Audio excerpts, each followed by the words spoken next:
Jadi yang dirusak itu bukan hanya lembaga independen penegak hukum, tapi sampai lembaga hukum paling terhormat namanya Mahkamah Konstitusi pun diotak-atik sampai memberikan karpet merah untuk anaknya menjadi cawapres. Bagi saya itu adalah pelecehan bagi kaum terpelajar, bahkan melecehkan ilmu pengetahuan. Segudang ilmu tata negara itu rontok karena praktek otak-atik Mahkamah Konstitusi itu. Jadi sebetulnya autocratic legalism ini merampas hak-hak teman-teman muda, merampas hak Gen Z dalam menjalani hidup yang lebih sejahtera. Padahal kekayaan alam yang ada di Republik ini sebenarnya sudah cukup untuk membuat Gen Z itu menjadi generasi terbaik di masa depan. Saya melihatnya ini ada semacam perampasan sistemik sebetulnya melalui autocratic legalism itu. Jadi bayangkan satu rezim kekuasaan yang menyampingkan aturan sejak awal dia berkuasa. Ini bahaya menurut saya. Ini contoh buruk dalam praktek politik anak-anak. Bukan nggak sopan lagi, tapi kurang ajar ya. Kurang ajar.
Assalamualaikum warahmatullahi wabarakatuh.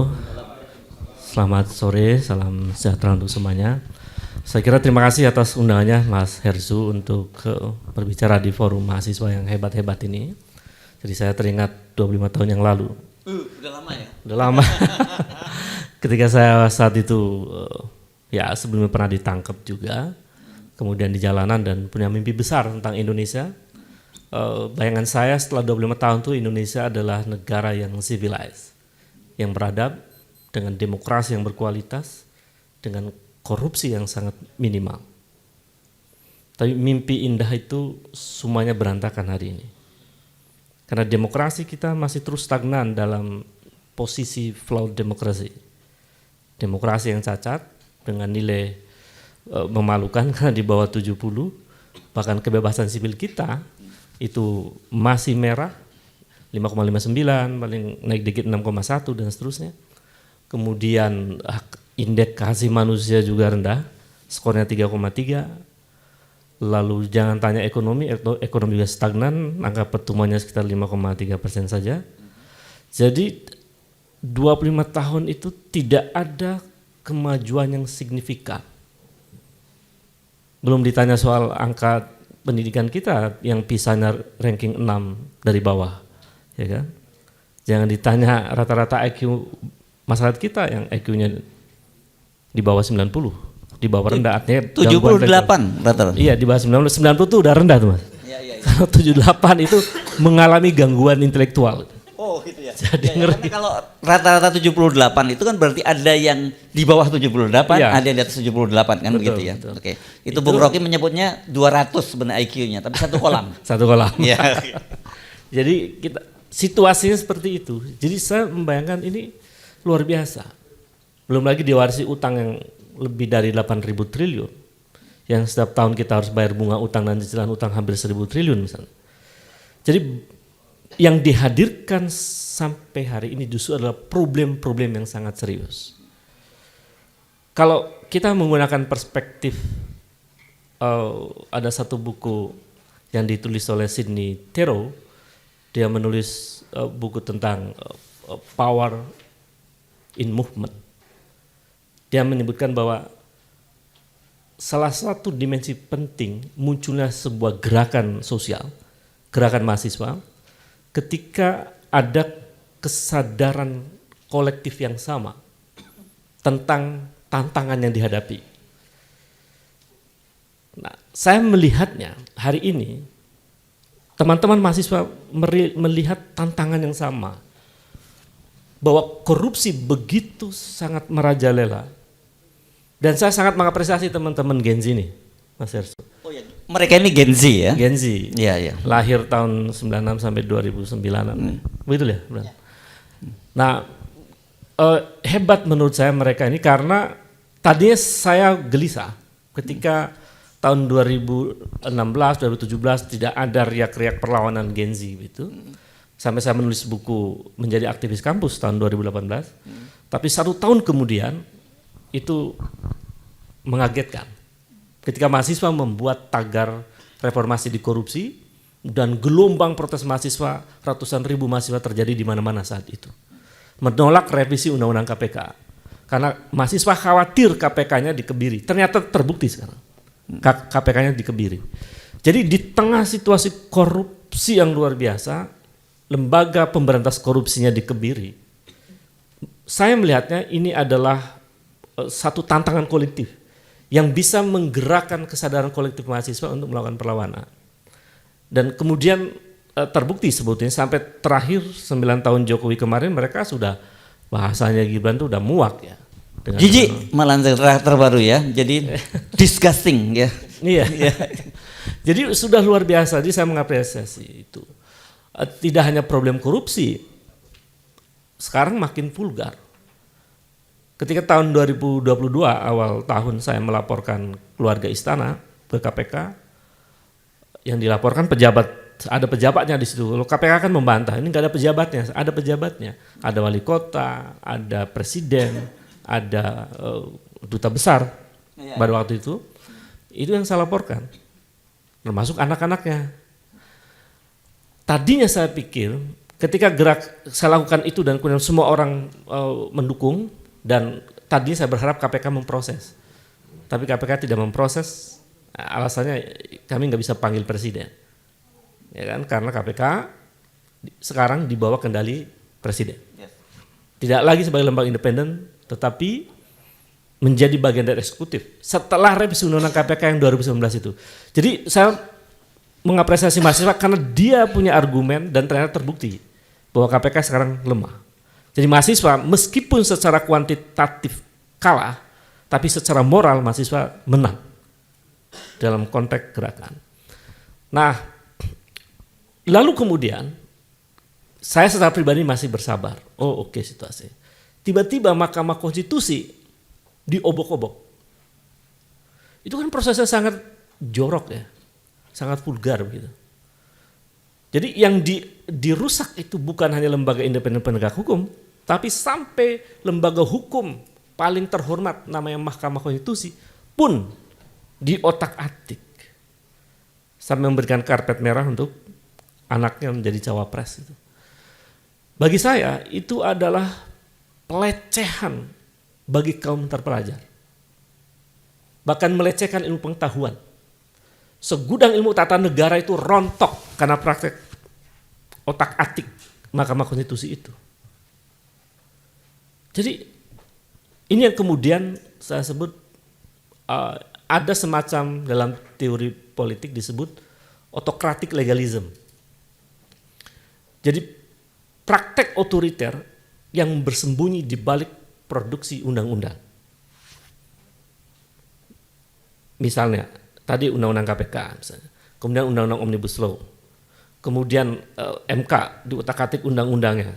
Tapi sebenarnya itu persembunyian praktek dinasti. Ada orang mengatakan itu bukan dinasti politik. Wah, siapa bilang? Yang bilang bukan dinasti politik itu orang yang malas membaca. Penelitian terakhir dalam studi-studi politik terkait dengan dinasti itu sampai pada satu kesimpulan, ada model dinasti baru yang disebut dengan dynastic democracy. Itu bisa baca di jurnalnya Christoph Civerlot dan kawan-kawan. Bahwa dinasti yang bersembunyi di balik demokrasi, dia ikut elektoral. Tapi sebetulnya yang ikut adalah anaknya, yang ikut adalah istrinya, yang ikut adalah ponakannya. Terus terjadi. Dan puncaknya ketika sang presiden memberi karpet merah kepada anaknya. Itu puncak satu proses autocratic legalism yang terjadi di Indonesia sampai hari ini. Parahnya di Indonesia ini dinastinya lebih parah. Di Amerika tuh meskipun liberal begitu, Mas Hersu dan teman-teman mahasiswa, masih punya ada ruang etik di dalam politik itu. Di Amerika ada presiden namanya George Bush, ya kan? Lalu George Bush punya anak, George Bush Junior. Begitu kontestasi pilpres berikutnya, George Bush Senior itu tidak mencalonkan anaknya untuk menjadi capres atau cawapres. Padahal peluangnya ada. Tapi kemudian presiden diganti oleh Bill Clinton, 2 periode. Baru setelah 2 periode ada jeda berarti kan, ada jeda di situ, baru kemudian anaknya boleh nyalon. Kalau di negeri Wakanda ini, masih jadi presiden anaknya ditarik-tarik menjadi cawapres. Jadi terlalu norak dan ya saya kira vulgar ya untuk mempertunjukkan satu praktek kekuasaan dinastik yang nggak malu-malu.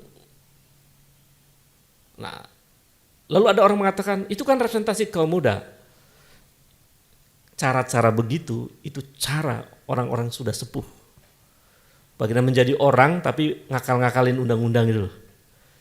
Apa benar itu representasi anak muda dengan sebuah proses yang cacat secara moral? Yang bilang cacat moral berat itu kan bukan saya. Tapi Profesor Jimli Asidiki melalui posisinya sebagai ketua majelis kehormatan dari Mahkamah Konstitusi. Jadi saya melihat ini ada proses akumulasi yang kemudian oleh Tero bisa ditempatkan sebagai satu tantangan kolektif bahwa mahasiswa dihadapkan pada situasi buruk politik.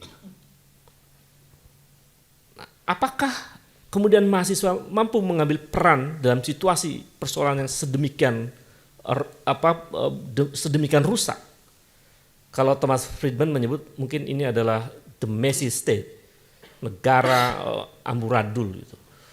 Undang-undang diobok-obok, Mahkamah Konstitusi diobok-obok, KPK diobok-obok, semua.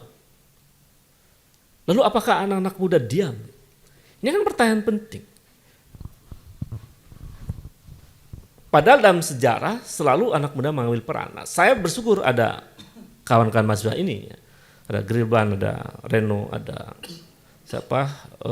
Adit, ada Abdillah dan Melki kabarnya mau datang tapi ternyata pesawatnya enggak ini ya. Tidak sampai ke sini. Jadi ini bersyukur teman-teman Gen Z muncul tokoh-tokoh mahasiswa yang berani, ya, yang speak up mengatakan bahwa ya rezim ini sudah mengkhianati aspirasi rakyat. Nah, parahnya rezim ini mengabaikan aspirasi. Jadi luka kaum intelektual itu, kaum terpelajar itu terlalu dalam. Masih ingat 2019 ketika para ilmuwan datang ke istana untuk mengingatkan jangan membuat revisi undang-undang KPK. Bilangnya iya. Yang terjadi revisi terus berjalan. Waktu undang-undang Omnibus Law, para ilmuwan juga mengatakan secara kolektif, jangan buat undang-undang yang semacam itu. Itu merugikan generasi Z. Gen Z ini dirugikan oleh undang-undang Omnibus Law. Karena dengan undang-undang itu di dunia kerja semuanya model kontrak yang Anda tidak punya pesangon yang menjanjikan dan seterusnya. Ilmuwan sudah mengatakan jangan lakukan ini membunuh generasi. Tapi jalan terus dengan pasal yang berubah-ubah 800 lebih itu dan dicahkan buru-buru. Kalau di Undang-Undang Minerba justru masa depan anak-anak muda-muda ini digadaikan ya. Itu luar biasa. Ya. Jadi sebetulnya autocratic legalism ini merampas hak-hak teman-teman muda, merampas hak Gen Z dalam menjalani hidup yang lebih sejahtera. Padahal kekayaan alam yang ada di Republik ini sebenarnya sudah cukup untuk membuat Gen Z itu menjadi generasi terbaik di masa depan. Saya melihatnya ini ada semacam perampasan sistemik sebetulnya melalui autocratic legalism itu. Nah ini menurut saya adalah ruang yang memungkinkan teman-teman generasi Z, mahasiswa, mengambil peran. Saya kira kita bebas ya, berdiskusi, berargumentasi. Cuma saya mau mengatakan dalam situasi yang ngaco ini, itu ada ruang kosong. Ada ruang kosong karena hampir tidak ada kepemimpinan anak muda dalam situasi yang kacau ini. Yang satu itu bukan pemimpin? Bukan ya kan. Oh, bukan. Gayanya sepuh ya kan. Oke. Misalnya ya kan, masa jadi ketua umum partai, caranya nggak sopan ya. Bilangnya sopan dan santuy, tapi ternyata nggak sopan itu. Saya cek tuh misalnya aturan partai itu di dalamnya ya. Anggaran dasar mereka saya periksa langsung hari itu juga. Ada di pasal 13, pasal 18. Ini yang partai yang logonya mawar merah ya. Iya. Oke. Ya. Kita kasih inisialnya aja nggak? Iya, memperjelas.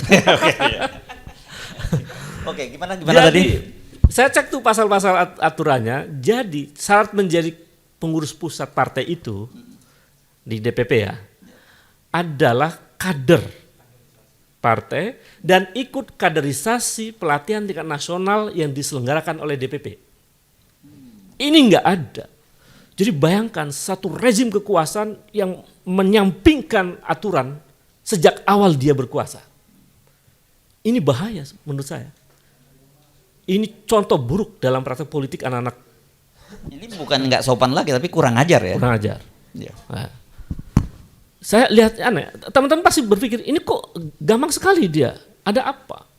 Jadi artinya menyepelekan regulasi dalam proses politik. Jadi saya menganggap anak muda yang mereka mengaku muda itu berdua itu ada bukan representasi Gen Z. Karena pasti Gen Z menolak praktek proses mendapatkan kekuasaan dengan cara-cara yang amoral. Kalau mereka representasi betapa buruknya masa depan Republik ini. Kalau mereka representasi itu menunjukkan bahwa anak muda itu boleh menghalalkan segala cara demi kekuasaan. Sedih saya. Mau dibawa kemana Republik ini? Praktek kekuasaan sekarang saya sudah rusak, ditambah lagi proses mereka dengan cara-cara buruk seperti itu. Jadi saya mengapresiasi teman-teman mahasiswa, ini kita belum bicara soal penderitaan anak-anak muda yang lain. Jadi di tengah mereka melakukan satu langkah-langkah politik yang jorok dan menjijikan dan kotor itu, di saat yang sama banyak anak muda yang bahkan bunuh diri dalam menghadapi penderitaan ekonomi sekarang. Ada seorang anak muda namanya Kristianto di Kalimantan. Dia bercerita kepada pamannya bahwa hari ini saya di PHK dan saya tidak mendapat pesangon, saya bingung mau kerja di mana lagi. Sementara dia ada beban ekonomi yang dia harus hadapi. Besoknya dicari-cari sama pamannya, kemana nih sih kerja? Bunuh diri. Kisah-kisah ini tidak satu. Silakan cek, angka bunuh diri kita naik. Maksud saya, ada anak-anak muda yang bekerja keras ya, untuk menghidupi dirinya dan keluarganya. Di saat yang sama, ada anak muda dengan privilege-nya, dia dengan mudah mengeruk kekayaan dan masuk mengalami mobilitas vertikal dalam arena kekuasaan dengan karpet merah yang sangat mudah. Dan kemudahan itu dilakukan dengan memanipulasi hukum, melecehkan hukum, dan vulgar nggak malu-malu melakukan cara-cara buruk di dalam berpolitik. Saya kira itu tantangan kolektif teman-teman mahasiswa, dan biasanya kalau menurut Sini Terau, biasanya itu akan muncul solidaritas kolektif untuk melakukan semacam konsolidasi dan seterusnya. Saya membaca teman-teman berada pada episode itu. Mudah-mudahan Republik ini terselamatkan dengan teman-teman mahasiswa yang luar biasa, sangat mengapresiasi pada teman-teman mahasiswa yang terus bersuara karena teman-teman lah yang akan merasakan masa depan. Terima kasih. Assalamualaikum warahmatullahi wabarakatuh.